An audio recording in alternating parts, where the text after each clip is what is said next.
Happy holidays, everyone! It's my favorite time of year, so I decided to spend this wonderful time with all of you by sharing a recent favorite of mine, being Tokyo Revengers. And it just so happens my favorite arc from this wonderful manga takes place on Christmas Day. Wow, what a coincidence! Now, if you need any introduction to this series, actually, no, I don't think you do. Anyway, I'll be taking this perfect chance to defend my case as to why this is objectively the best arc in the series, and it is definitely not Izuna arc. It's the Black Dragons arc, okay?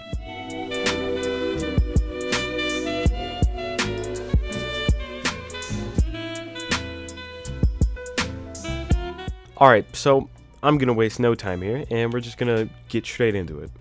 A lot of what makes this arc so great is the build-up it meticulously crafts, as well as the many threads from previous arcs it uses to great effect to create and deliver on the drama and action.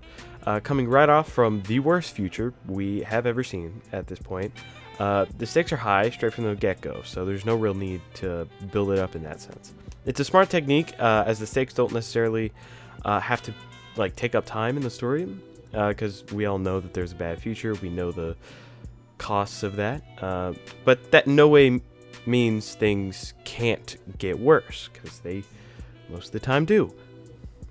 The first people we are introduced to in this arc is Hakai and his sister. I adore these two from beginning to end, both alone and how they interact with each other. It's quite strange to see Hakai as he is in the past, because he's very jovial and kind, which is a very stark contrast to his future self, which was seen as a heartless killer. The instant worry you feel about what could happen to change him like that is striking, and probably just another reason I love the concept of time hopping and how it's used in this story to great effect. Next comes Taiju, our main antagonist for this arc, and boy do I love him. And by that I mean I love to hate him. He is very easily hateable, which is very important for a villain, but not only in the story, but for us as readers. It's clear what his purpose is. I could definitely see an argument for him not being a super deep character, but I'd argue saying that that's not really the point, even though I do think he does have some great characterization. I think he's more meant to be something of just a straight force of nature, especially when he's put against Takemichi at his introduction, and it isn't even remotely supposed to feel like a fight. It's a beatdown, like a little boy trapped in a tide, which comes around in an amazing way later down the line, which we will get to.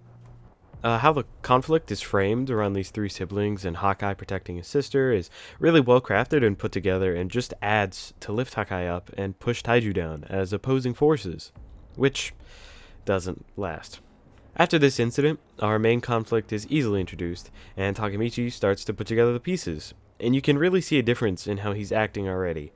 Due to the repeated stress of trying to save and do what he can to stop his horrible future, he's growing a lot stronger in his conviction, even if it's a little by little.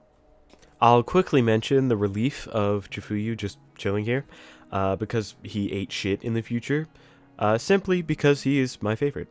Speaking on that, one of my favorite scenes in the entire series takes place here when Takemichi tells Chifuyu of his powers, kind of letting it all go, letting that stress off of himself. Him being the best bro that he is, Chifuyu believes him, and they have a very touching moment before they decide to solve this together as partners. Next up, I want to talk about Mitsuya in this. The flashbacks we get from Mitsuya and Hakai as kids hold a lot of meaning in the story, and to me, I feel as long as you have siblings, it's very easy to relate to this in any way. There's a lot to hold in these flashbacks, especially adding to Mitsuya and his personal life. I've loved Mitsuya from the get-go, so these were very interesting as a look and kind of insight on him. And even more than that was the fucking hype in this moment. Mitsuya just denies Hakai leaving. It's absolutely phenomenal. The parallels between Hakai and Mitsuya being partners, and how violent one family is and caring the other is, of course, it's great thematically, and I love it.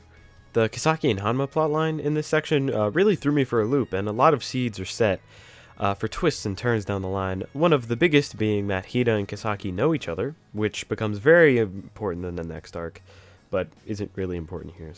And I think that's the true biggest strength of this section of the arc, how it sets so many foundational layers down so that the climax can work how it does, And the fact it does so seamlessly and makes it feel fully natural and the perfect amount of mystery and tension, like this little moment where Hakai resolves to kill his brother, and how that comes back later as a way for Takemichi to talk Hakai out of it. It's great. Before we get into the action/climax, let's talk about Hina. Hina is a magical part of this story. You can truly feel how important she is to Takemichi, honestly executed in one of the greatest ways I have seen in a story using love as a motive of sorts. She breathes life into the story and Takemichi himself, and by extension us as the readers. I love her as a character and how she drives our MC. I think it's just absolutely phenomenal. This is why when Hina's father requests Takemichi to break up with her, it's such a weird feeling. You completely understand why, and even why Takemichi agrees to do it. The entire point of the story is to protect her, and cutting ties with her ensures that even further, but at the same time, you feel as if the heart of the story has been cut off. Not in a bad way, mind you, more of like, this is even more reason to fight. Whether you agree with this scene being stupid or not, I absolutely say it's necessary for both the themes of this arc and a very significant step in Takemichi's character.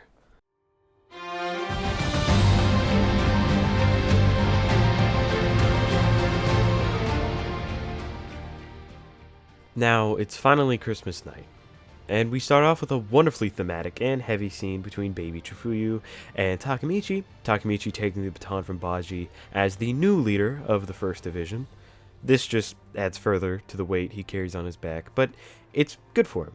I mean, with enough pressure, even Santa's coal can turn into diamond rings.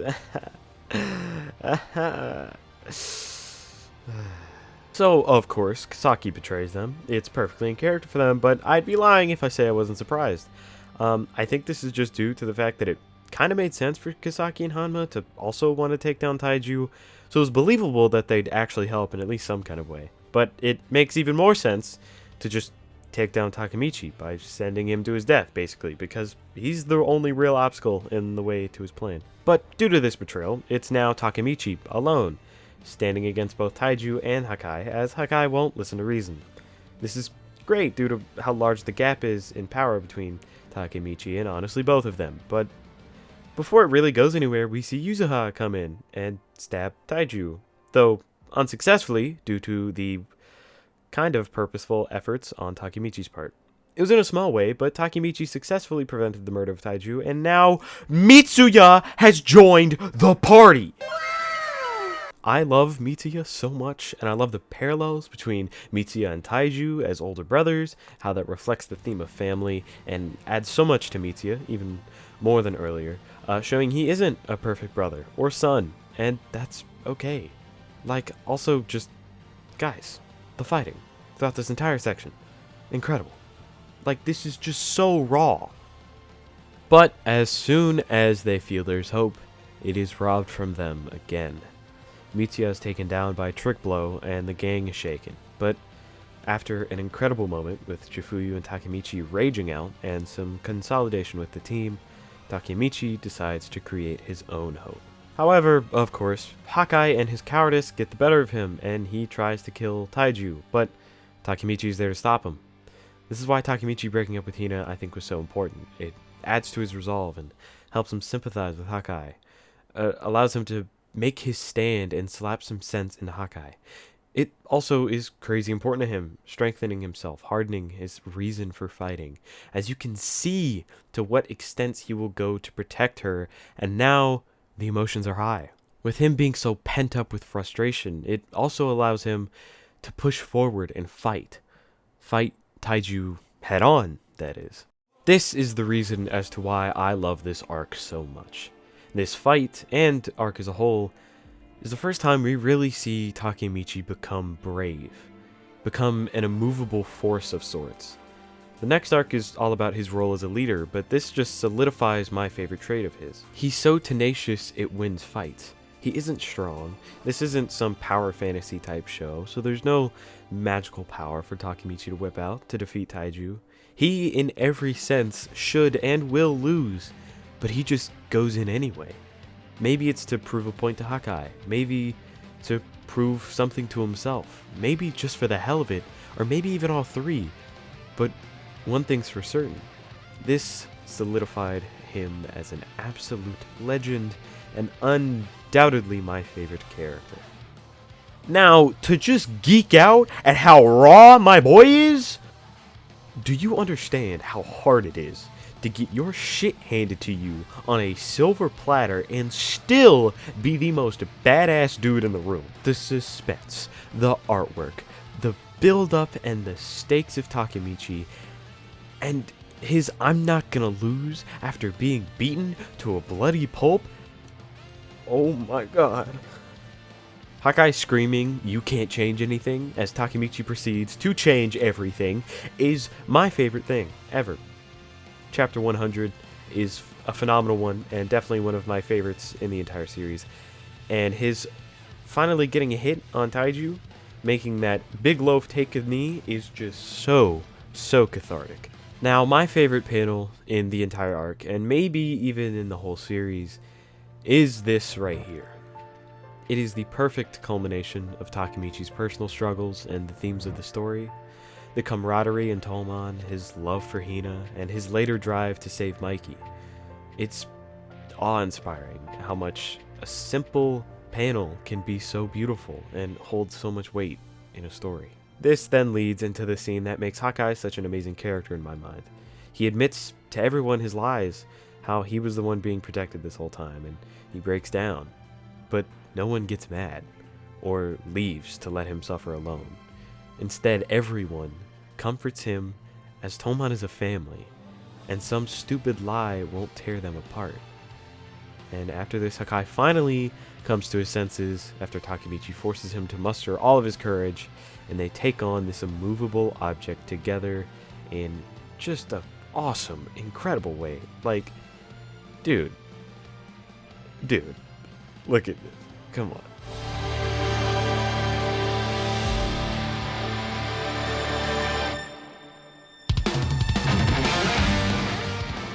Finally, after being teased way earlier in the fight, Mikey arrives and takes Taiju out in one hit.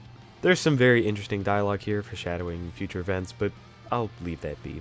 Of course, Draken, being the absolute GOAT and taking out an army of delinquents by himself, was just incredibly cool. Ultimately, I love the ending at the church, with everyone celebrating, and of course, Takemichi being recognized as the MVP. Now, the emotional conclusion to the arc is one of my favorite parts, as to just how sweet Hina and Takemichi making up is. I love how much we're reminded of just how deeply these two care for each other, and it's so oddly sweet. It's not shallow or out of character, everything is laid out quite well. Again, I just love Hina, she's amazing, and she's great emotional resonance for the story. And finally, it ends with a very sweet New Year's chapter where Takemichi wishes to be a hero who can save everyone, and I think this is a good point to end this video, as the rest of these chapters are mainly build up for the next arc, and those get pretty not fun. Plus, this is a Christmas video. Like, dude, what do you want from me? Overall, I love the art, the writing, the build-up, the action, the themes, literally every aspect of this arc. Tokyo Revengers is a really good series, and I hope you all enjoyed me basically just ranting about how cool this arc was. I know this is quite different. I'll leave this here, as it's Christmas time, and I've got plenty of stuff to be doing, and I'm sure you all do too. I hope you all enjoyed this video as much as I did making it. I wish everyone here a happy holidays and a Merry Christmas if you celebrate it, of course. I am eternally grateful for each and every one of you, and I wish you all the best. I'll see you all next time.